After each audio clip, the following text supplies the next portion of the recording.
بسم اللہ الرحمن الرحیم۔ آج کا موضوع ہے اولیاء اللہ میں اقتدار کی کشمکش۔ کتاب کا نام ہے تاریخ مشائخ چشت اور لکھنے والے ہیں زکریا کاندھلوی، فضال الاعمال والے، اور پیج نمبر ہے 206۔ ایک ولی ہیں، ان کا نام ہے عبدالقدوس گنگوہی، اور دوسرے کا نام ہے محمد غوث گوالیاری۔ زکریا کاندھلوی فرماتے ہیں محمد غوث گوالیاری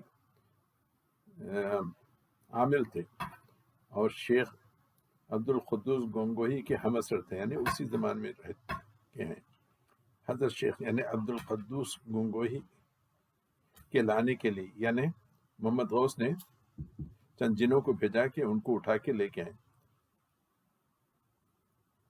جنوں کو بھیجا کہ عبدالقدوس گنگوہی کو اٹھا کے لے کے آئیں۔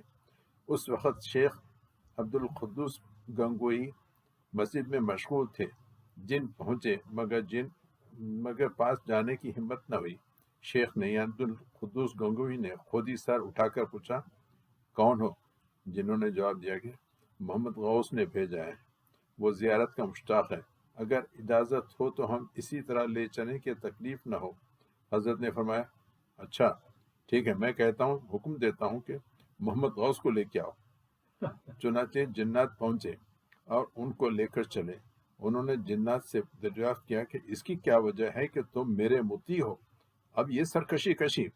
جنہوں نے جواب دیا کہ سب کے مقابلے میں تو ہم تمہارے مطیع، مگر شیخ کے منی شیخ عبدالقدوس گنگوہی کے مقابلے میں تمہاری اطاعت نہیں۔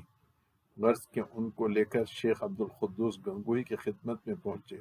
دیکھ کر حضرت نے فرمایا کہ تمہیں شرم نہیں آتی، اور بہت ڈانٹا۔ آخر کار وہ بیعت ہو کر صاحب نسبت ہو گئے۔ گوالیار میں ان کا مزار ہے۔